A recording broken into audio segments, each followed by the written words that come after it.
galerinha, beleza? Quem fala com vocês é o professor Caio, professor de Física aqui do canal Educação. E a gente está começando de volta mais uma aula de EJA, sexta etapa. Porém, a nossa disciplina agora é de aprofundamento, ciências da natureza na área de Física. Jovens, meus queridos, a gente vai falar de energias, né? A gente está falando de energias desde há algumas semanas, algumas aulas, e o tema de hoje será trabalhar com as energias renováveis e não renováveis através de uma pequena revisão, de uma breve revisão e de questões, tá bom? Então, começando aqui a nossa aula do dia 5 de julho, a gente vai falar sobre as energias renováveis e não renováveis, e na aula de hoje a gente vai trabalhar com a definição delas, depois os seus exemplos e tudo isso associado às atividades, tá bom? Então prepare já seu material para acompanhar essa aula super tranquila, super bacana, que a gente vai estar trabalhando hoje. Bom, para a gente começar, eu vim trazer para vocês a diferença de energia renovável para energia não renovável, jovens. Vamos começar pela energia renovável. Professor, o que é energia renovável? Vamos lá. Energia renovável, meus queridos, coloquei de verdinho, né? De propósito, é porque ela é uma energia mais limpa, né? Ela é uma energia que ela pode ser reposta na natureza e por isso demoram a se esgotar. Além disso, ela é uma energia limpa, como eu disse para vocês, porque ela acaba impactando pouco no ambiente, certo? Ela acaba produzindo pouco impacto, gerando pouco impacto no ambiente. Por exemplo, nós temos a água, que é um exemplo de fonte de energia renovável, e a hidrelétrica, que é o local que produz energia elétrica por meio da fonte água. Ou seja, a hidrelétrica produz energia elétrica por meio de uma fonte limpa, que é a água. A eólica produz energia também através do ar, que é também uma fonte renovável e limpa. O sol é uma fonte de energia, é chamada de energia solar, e produz também energia através de uma fonte de energia limpa e renovável. Além disso, as plantas que produzem a biomassa, que essa biomassa ela também consegue produzir energia elétrica, energia térmica, sendo a biomassa uma fonte limpa de energia, sendo uma energia renovável. E lembrando, toda energia renovável é aquela que pode ser reposta na natureza, demoram a se esgotar e apresentam pouco impacto ambiental. Beleza? Professor, e as energias não renováveis? Não renováveis, professor. Energias não renováveis. Essa daqui, eu vou dar um destaque aqui nela, já próximo do amarelo, para você já ter uma atenção para elas. Por quê, professor? Porque elas são fontes de energia que elas demoram para ser repostas na natureza, elas podem se esgotar e elas apresentam muito impacto ambiental. Tá? Elas vão produzir muito impacto ambiental. Então, enquanto a energia renovável não produz tanto impacto assim, na verdade, produz alguns impactos, que eu vou já falar sobre eles, mas algumas não produzem. As não renováveis conseguem produzir muito impacto. Muito impacto. E, além disso, elas são chamadas de não renováveis porque elas não são repostas com tanta facilidade. Elas podem até chegar a uma possível escassez. Combustíveis fósseis. Você tem o petróleo, você tem o carvão mineral, o gás natural e o urânio, que é usado na energia nuclear. Beleza? Então, você tem aí várias fontes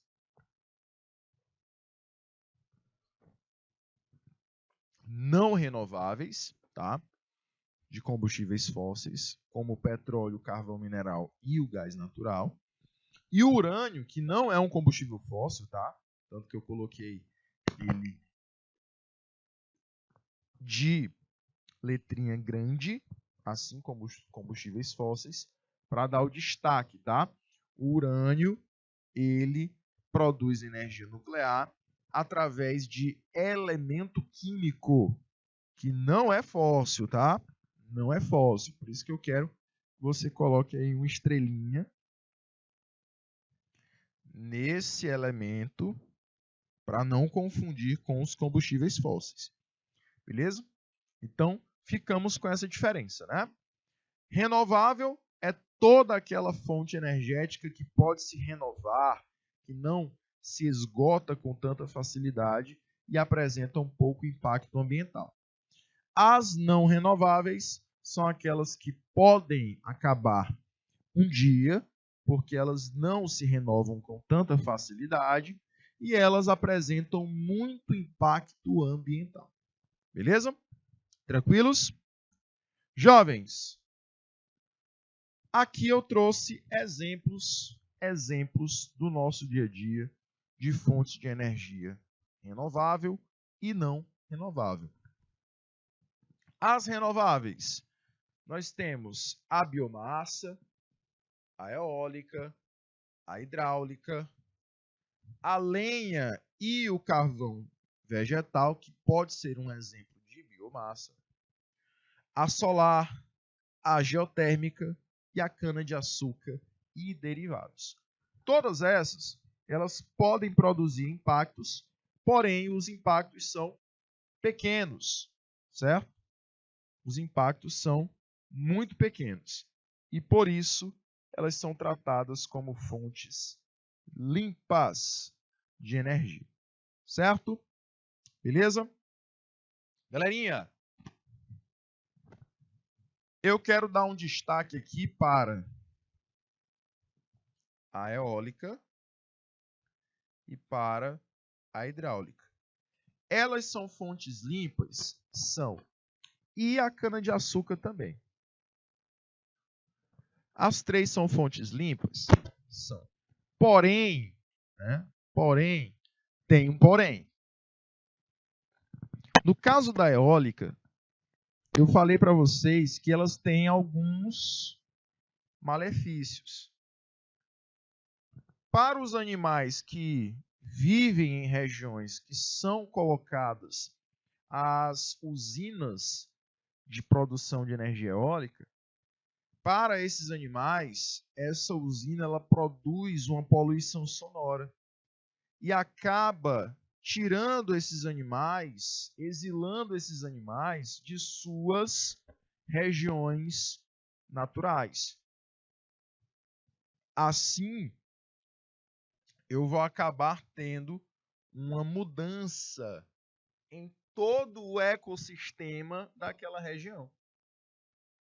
Por exemplo, vamos imaginar que eu tinha um animal A que consumia o animal B, né, que era o predador do animal B, porém o animal A se sente mal devido à poluição sonora produzida pela usina eólica.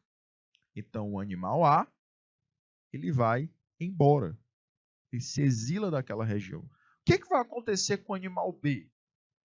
Ele vai se extinguir ou ele vai se reproduzir com mais facilidade? Ele vai se reproduzir, né?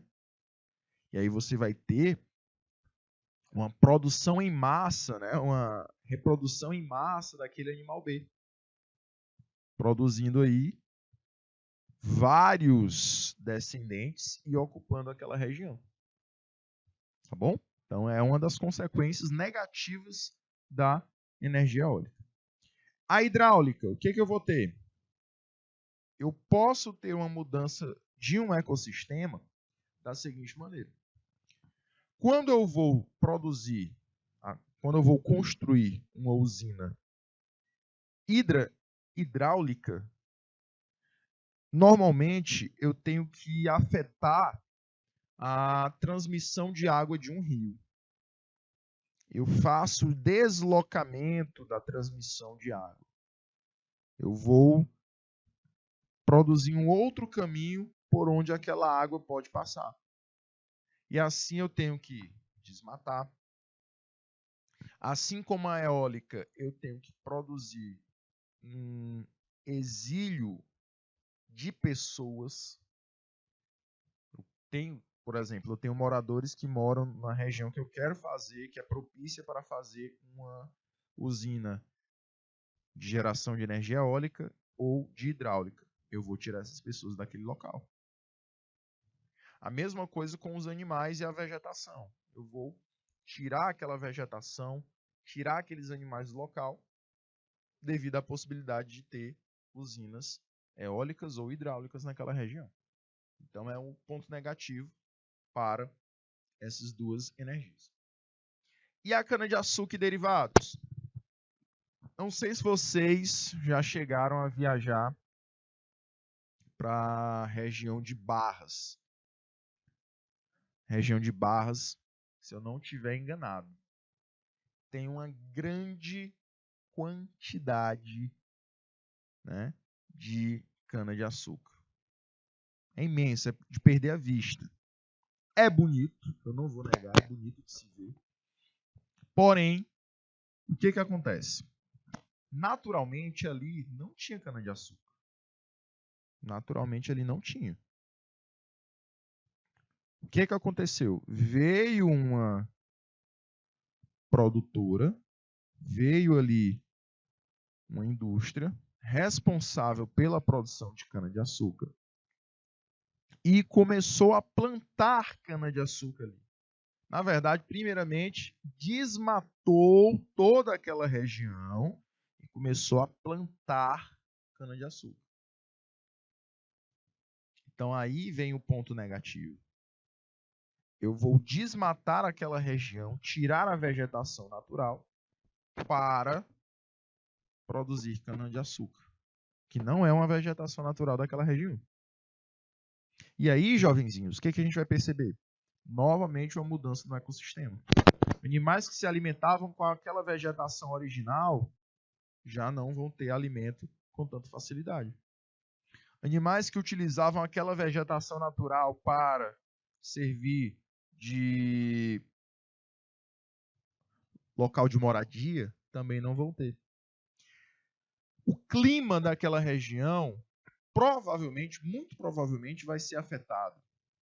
Então você também tem aí pontos negativos envolvendo a cana-de-açúcar e derivados. Certo? Biomassa normalmente utiliza os restos da vegetação para a produção, por exemplo, de lenha e de carvão vegetal e insumos para a produção de biomassa. Solar aproveita a luz do sol, a energia solar oriunda do sol e transforma essa energia solar em elétrica. E a geotérmica vai aproveitar a energia da Terra, energia térmica da Terra para a produção de energia. Não sei se vocês já assistiram Pica-Pau. Devem ter assistido Pica-Pau pelo menos uma vez na vida, né? Sabe aquele episódio que ele vai enganar o Zé Corubu? Aí o Zé Corubu toda vez para onde fica um buraco, que sai um vapor de água quente. Ali são os famosos geysers. Não tem muito aqui, não, na verdade não existe aqui no Brasil um geyser. É mais na região dos Estados Unidos. E lá nessas regiões eles costumam produzir energia térmica, geotérmica. Porque ali você tem um vapor de água ou água bem quente e aquela água ela pode acabar movendo uma máquina, movendo um gerador e acaba produzindo energia elétrica. Nós temos aqui a energia térmica. O que é essa energia térmica? Se você produz essa energia térmica nas termoelétricas. As termoelétricas daqui, elas não funcionam através de combustível natural com o vapor já aquecido, com a água já aquecida. Aqui nós precisamos utilizar um combustível fóssil, seja ele de petróleo e derivados, para conseguir mover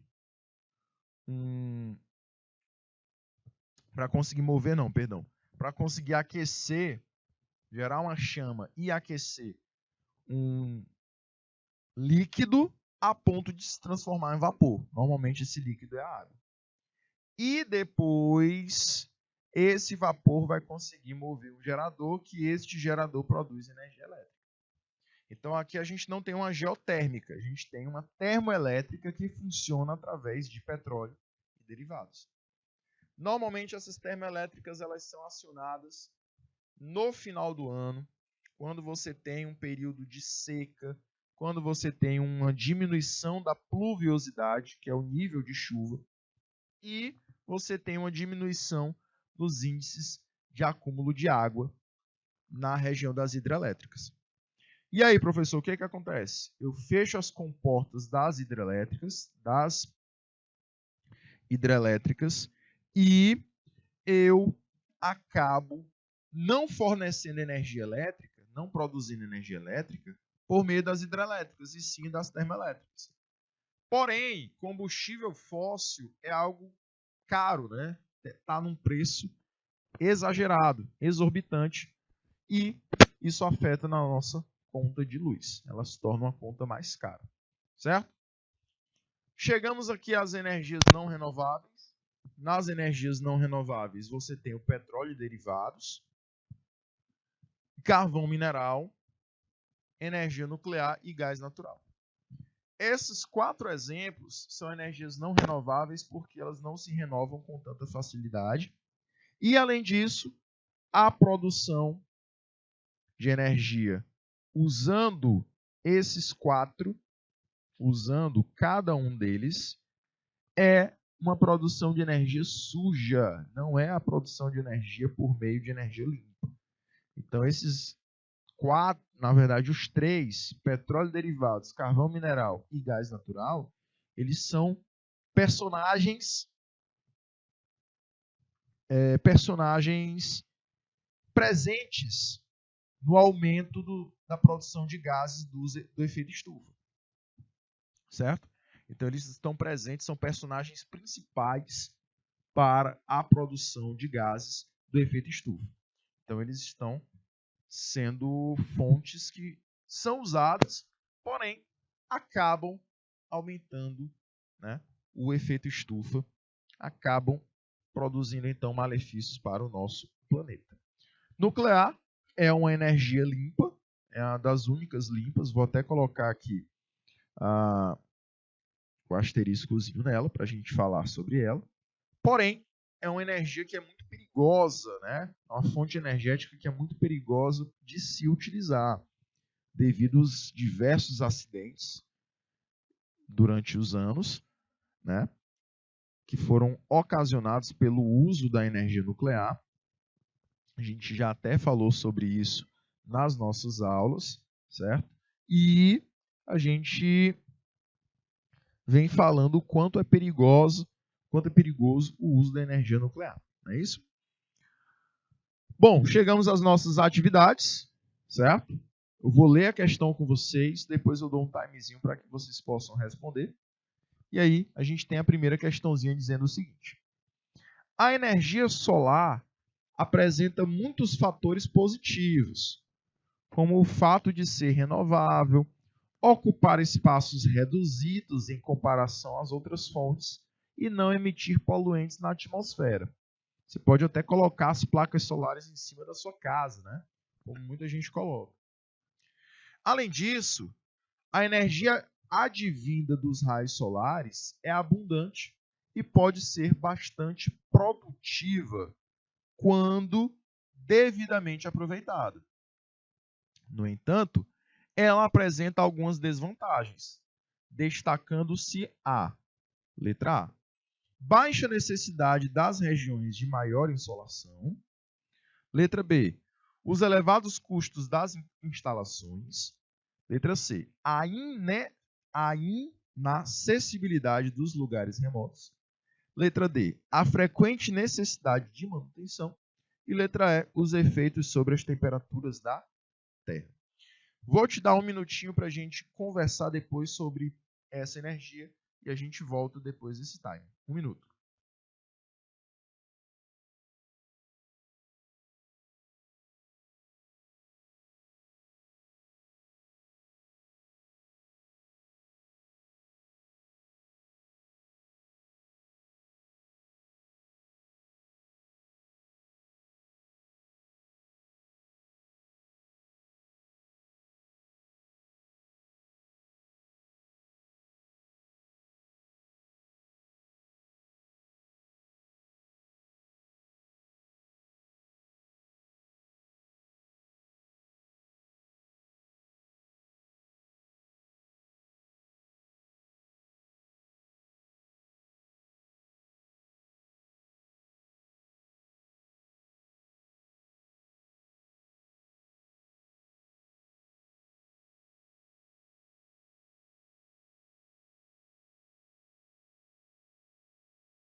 Vamos lá, jovens. Primeira questãozinha, ele fala sobre a energia solar. E aí ele pergunta quais são as desvantagens. E aí? Seria a baixa necessidade nas regiões de maior insolação? Maior insolação, ele está falando de maior incidência do Sol. Então, seria a baixa necessidade ou a alta necessidade? Letra A está errado, né? Então, em regiões de grande insolação, eu utilizo energia solar com maior quantidade, né? Aqui, por exemplo, em Teresina, você passa em todo o bairro, tem pelo menos uma pessoa que utiliza energia solar, né? É uma região, a região Nordeste, é uma região de grande crescimento do uso dessa energia. Letra B. Os elevados custos de instalação. Olha aí, seria o nosso gabarito, gente. Os custos de instalação, de manutenção, são elevados. E isso torna essa energia bem cara de se manter. Tá? Então, você tem a letra B como gabarito correto. Letra C. A inacessibilidade em lugares remotos. Não. Onde tem sol, meu amigo, dá para colocar. Tem esse porém não. Letra D. A frequente necessidade de manutenção? Não. Essas placas elas podem passar até 5, 10 anos sem manutenção. Tá? E letra E. Os efeitos sobre as temperaturas da Terra. Não implica nenhum efeito negativo contra o nosso planeta. Tá? A própria questão, o próprio enunciado, ela coloca isso no texto. Primeira questão, letra B, já foi. Vamos para a segunda questãozinha de hoje. Ela diz assim, vamos lá. O Brasil vem se tornando o país que utiliza cada vez mais fontes renováveis de energia. Embora ainda haja uma necessidade de diversificar os tipos de produção existentes no país. Os dois principais tipos de fonte de energia renováveis. Olha aí. Eu quero os dois principais, né? Os dois principais tipos de fontes de energia renováveis utilizados pelo Brasil atualmente são eólica e solar, nuclear e hidrelétrica, hidrelétrica e biomassa, eólica e biomassa e solar e hidrelétrica. Vou te dar um minutinho e a gente volta já já.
Vamos lá, jovens. Voltando aqui para a nossa aula, eu quero saber quais são os dois principais tipos de fontes de energia renováveis utilizados no nosso país. Então vamos lá. Eólica e solar.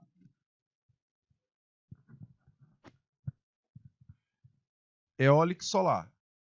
Na eólica, beleza. Porém, a solar é uma energia que ainda está em crescimento no nosso país. Porém, a eólica, entre a solar e a eólica é menos utilizada. Por quê, professor? Porque ela precisa ser utilizada em regiões de grande intensidade de ventos. E essas regiões limitam-se só ao Nordeste. Não dá para colocar uma eólica, por exemplo, na região sul, uma região de menos intensidade de ventos.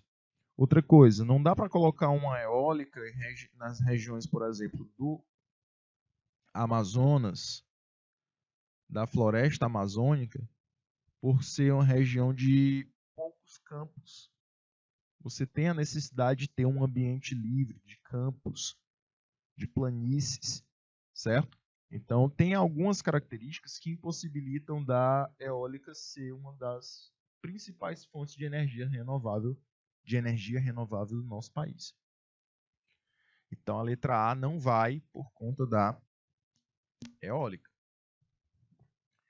Letra B, nuclear e hidrelétrica.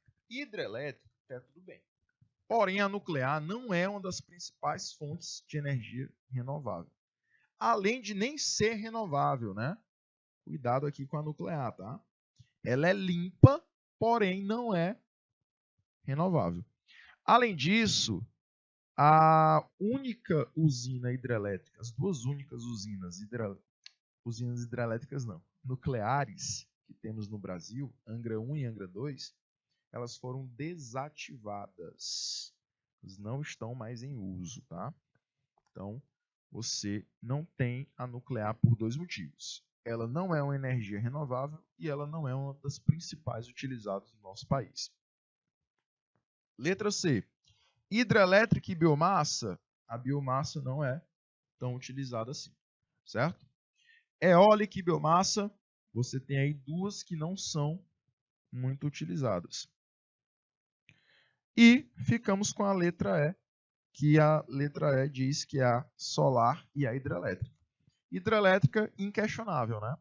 A solar, ela está em grande crescimento, tá? Mesmo sendo uma energia cara, de alto custo, porém, você está tendo várias condições de financiamentos, condições de empréstimos, bancos que vão estar ali auxiliando, empresas que vão estar auxiliando você a conseguir produzir energia solar na sua casa, tá? Muitas indústrias, muitas fábricas, muitas empresas colocam em suas construções, né, em seus prédios, também a produção de energia solar. Então você tem essa produção de energia, ela sendo uma crescente aqui no nosso país, tá? Bom, galerinha, ficamos aí com a letra E. Vamos para a próxima, que é a terceira questão. Diz assim: o desenvolvimento da queima da biomassa resulta de estratégias para reduzir principalmente os impactos gerados pela utilização de combustíveis fósseis na sociedade. Embora o carvão mineral e o petróleo ainda sejam recursos naturais centrais na sociedade atual, os biocombustíveis vêm ganhando cada vez mais relevância no cenário nacional e internacional das fontes de energia.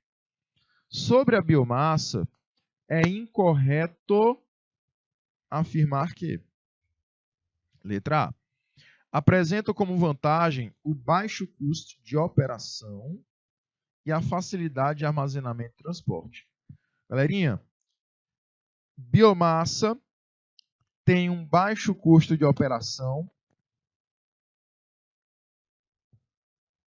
facilidade de armazenamento e transporte? Tem. Porque você vai transformar madeira em apenas pedacinhos, como se fosse um carvão, tá? Antes da queima, né? Antes de se tornar carvão. Vão ser como se fossem pedaços de lenha, pedaços bem pequenos, só a poeira do material de madeira, certo? Então, essa está correta. Letra B, é uma fonte de energia poluente, porém em menor intensidade comparado aos demais combustíveis. Essa pode ser porque você tem aí uma energia poluente. Será? Vamos ver as outras. Letra C. A biomassa pode ser utilizada a partir do reaproveitamento de resíduos agrícolas, como o bagaço da cana-de-açúcar. Com certeza, está correto. Letra D. Por definição, entende-se como biomassa as diferentes formas de energia advindas de matéria inorgânica. Inorgânica, galerinha? Será? Não orgânica? Será? E letra E. Apesar de menos poluente, o cultivo em larga escala de vegetais para biomassa pode causar prejuízos ambientais, como é o caso da cana-de-açúcar, né? Eu falei para vocês que você tem ali o cultivo de cana-de-açúcar podendo alterar todo um ecossistema. Ficamos entre letra D e letra B. Porém, eu vou dizer para vocês o seguinte: é poluente, porém é menos poluente do que alguns combustíveis fósseis. Porque como produz uma queima, essa queima vai gerar gases, né? E esses gases, eles são poluentes. porém são menos poluentes do que os gases do efeito estufa produzidos pelos combustíveis fósseis. Então, a única alternativa incorreta é a letra D, porque não é de matéria inorgânica, e sim de matéria orgânica, jovens. Matéria que um dia foi viva, né? Você tira ali o caule, você tira ali o bagaço da cana-de-açúcar, mas a cana-de-açúcar um dia ela era um vegetal que estava conectado às suas raízes, tinha ali uma vida, né? Então, por isso é matéria orgânica. Jovens, quarta questão na tela, vamos então respondê-la, certo? Você observa o seguinte, eu tenho ali moluscos que estão liberando iocarbonato, você tem CO2, e esse CO2 ele invade essa região dos moluscos. Então você tem ali um encontro do íon carbonato com o CO2, certo? Liberado pelos carros, pelas indústrias. E aí você observa o seguinte: principais afetados: moluscos, corais, equinodermos e micro-organismos com carapaça. Isso que ele diz até agora, né? Aí, vamos para a nossa questãozinha. O impacto apresentado nesse ambiente tem sido intensificado pela, vamos lá, intervenção direta do homem ao impermeabilizar o solo urbano.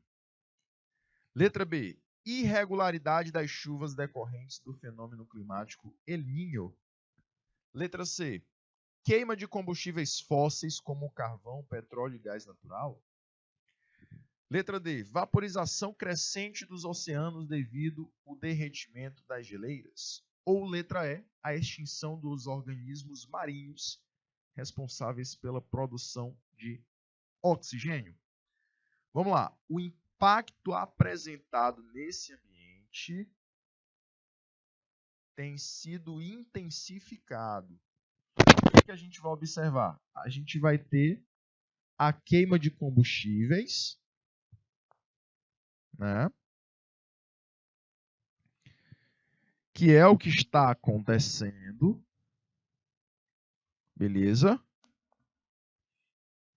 E você vai observar que essa queima de combustíveis são de combustíveis fósseis, derivados do petróleo, derivados do carvão mineral. Não é isso? Show de bola? E aí, jovens? Isso vai impactar onde?